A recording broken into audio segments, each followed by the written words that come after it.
vamos chamar Marilu Cabanhas. Bom dia, Marilu. Oi, Glauco, bom dia! Hoje já vamos direto aqui falar com o nosso colunista Wagner Ribeiro, professor do Departamento de Geografia da USP, do Programa de Pós-Graduação em Ciência Ambiental. Oi, Wagner, bom dia! Bom dia, Marilu. Bom dia quem nos acompanha. Bom dia ao Glauco também. Isso, bom dia para todo mundo. Wagner, a Amazônia tem o pior desmatamento em março em 6 anos, foi a maior área registrada na série histórica, né, que começou em 2015, de acordo com os dados do Instituto de Pesquisas Espaciais, o INPE, né, foram 367 quilômetros quadrados desmatados no mês. Né, as medições são do DETER, né, Sistema de detecção, aliás, de desmatamento em tempo real. Segue o descaso com a Amazônia, né, Wagner? Não há dúvida, Marilu, é muito preocupante, né? Porque nós tivemos aí janeiro e fevereiro uma pequena redução, mas março já, comparando, por exemplo, com o que aumentou, que foi desmatado em fevereiro desse ano, um aumento de 198%, é absurdo, né? E pior, né, o recorde do mês de março, né, tivemos, comparado com março do ano passado, 12% a mais. E isso tem gerado aí reações internacionais também importantes, mas também reações no próprio país, né? A gente está vendo aí, já semana passada, uma importante carta que reuniu ONGs, acadêmicos, também setor produtivo, até financeiro, pressionando o Bolsonaro a tomar ações concretas, né? Também os governadores estão aí articulados para produzir um documento que vão encaminhar para o presidente Joe Biden, já que na próxima semana nós vamos ter uma reunião importante, a cúpula para a mudança climática, uma reunião que o Biden está, digamos, capitaneando, né? Ele está querendo voltar a ter uma maior influência nessa discussão, então ele chamou essa reunião para a semana que vem. Há uma especulação se ele vai convidar ou não o Bolsonaro para participar e, principalmente, se ele vai, além disso, propor algum tipo de apoio mais efetivo para o Brasil. Também há já registros, né, indicando que, ao que tudo indica, estão ocorrendo negociações paralelas entre o governo Biden e o governo Bolsonaro para que tenha algum apoio para combate ao desmatamento da Amazônia. Nós dizíamos, se recorda lá há algum tempo já, que o pragmatismo estadunidense levaria esse tipo de ação, né? E realmente essa pressão que hoje surge na sociedade brasileira, e com ONGs, com o setor produtivo e também com os governadores, está levando, né, a que esperamos, né, que esse tipo de ação não ocorra, porque seria, na verdade, passar recursos, né? Quando nós temos recursos, é bom dizer, né, o próprio Fundo Amazônia está lá com o dinheiro parado, então quando o ministro Salles vai dizer que precisa de mais 1 bilhão, etc., para poder fazer ações, bom, então vamos usar os recursos que já estão disponíveis aí. E não usa porque esse recurso ele tem um objetivo muito claro, que é combater o desmatamento, apoiar as comunidades tradicionais, as comunidades originárias, enfim, os povos, as comunidades alternativas que vivem na Amazônia.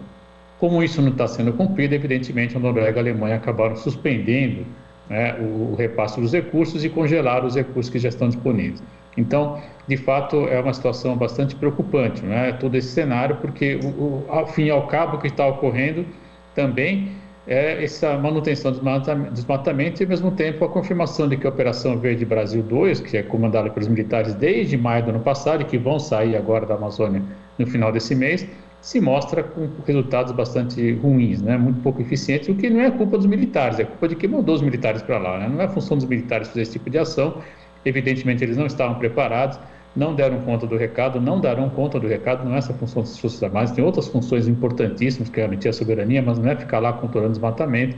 E, evidentemente, esse cenário todo, do meu ponto de vista, deixa muito claro o fracasso da política de combate ao desmatamento do Bolsonaro. Aí precisa dizer que é do Bolsonaro mesmo, porque ele, quando ele escanteou o Salles do ano passado, ao levar a Operação Brasil 2, né, colocando os militares na linha de frente, ele assumiu o controle desse tipo de ação, junto com o Mourão, que é o grande comandante de toda essa ação, ele é o presidente do Conselho da Amazônia. Então é um fracasso claro, né, dessa política do governo Bolsonaro. E esperamos que com isso o Biden desista da ideia de passar recursos, né, já que ele vai, na verdade, estar reafirmando uma liderança que está cada vez mais isolada internacionalmente, e especialmente no Brasil também. Acho que aí, em termos políticos, o isolamento do Bolsonaro é cada vez mais evidente.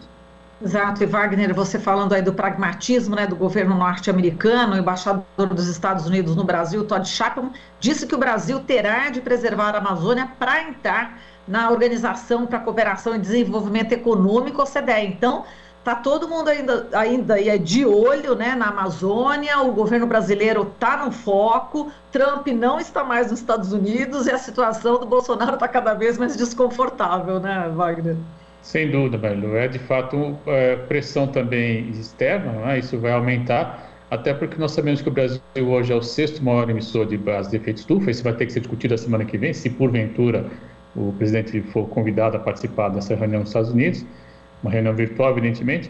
Mas a principal fonte de emissão do Brasil é o desmatamento. Então, o Brasil, que tinha uma posição confortável, né, há alguns anos atrás, passa a ser, na verdade, um vilão das mudanças climáticas, né? A estimativa é que cerca de 40% das nossas emissões de gás de efeito estufa vem do desmatamento. E é algo que pode ser feito, pode ser controlado com muito mais facilidade, por exemplo, comparado a outros países que têm que mudar a matriz energética, né, baseada muitas vezes no carvão, como é o caso de alguns países europeus.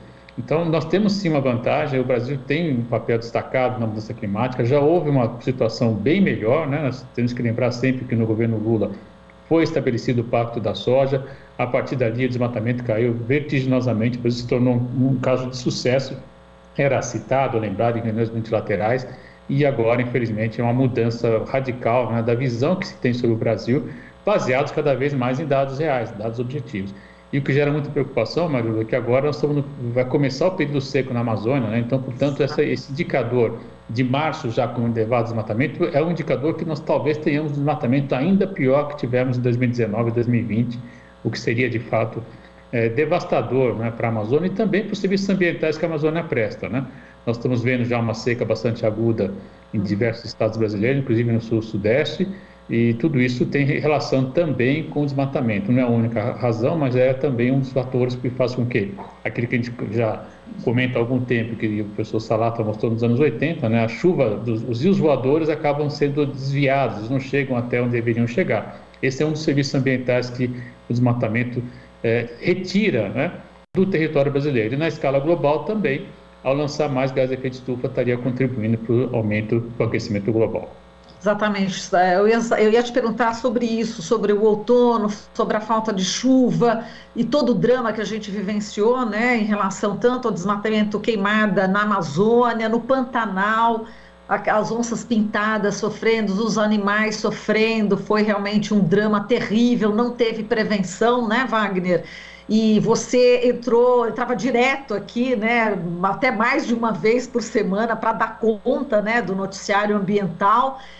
Você teme que esse cenário vá se repetir ou você acha que o governo aprendeu alguma coisa em relação ao ano passado? O temor é grande, Wagner?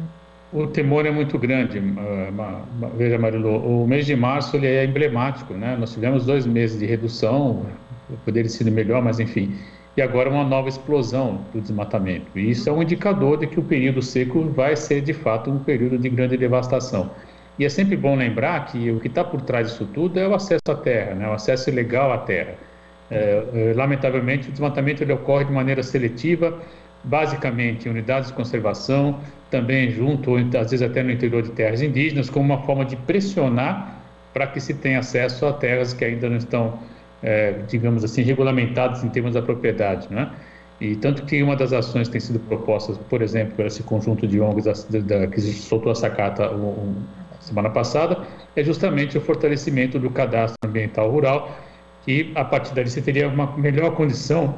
E veja, desculpa, contraditoriamente, mais uma herança, né, nesse caso da Dilma. Enfim, então, isso mostra que a esquerda, quando esteve no poder, em que pese também ter lá algumas diferenças, mas conseguiu promover avanços importantes, especialmente no controle do desmatamento, né? O Lula conseguiu fazer o Pacto da Soja, a Dilma conseguiu estabelecer o cadastro ambiental rural. Enfim, nós temos instrumentos do Brasil, portanto, recentes, né, que podem ser retomados desde que haja vontade política para controlar o desmatamento, né? Eliminar seria muito difícil, que é a nossa meta para 2030, mas certamente com níveis bem mais razoáveis, eu diria, comparado ao cenário que nós temos hoje. Hoje é um desgoverno, um descontrole total, e uma pressão muito grande para acesso à terra por meio do desmatamento na Amazônia. Tá certo, Wagner. Bom, te agradeço aqui essa conversa de hoje. A gente conversa daqui a uma semana, né? Na próxima semana de novo. Um super beijo para você. Até mais. Até a próxima. Até a próxima. A gente falou aqui com o Wagner Ribeiro, professor do Departamento de Geografia da USP e do Programa de Pós-Graduação em Ciência Ambiental. Você está ouvindo Jornal Brasil Atual. As notícias que os outros não dão.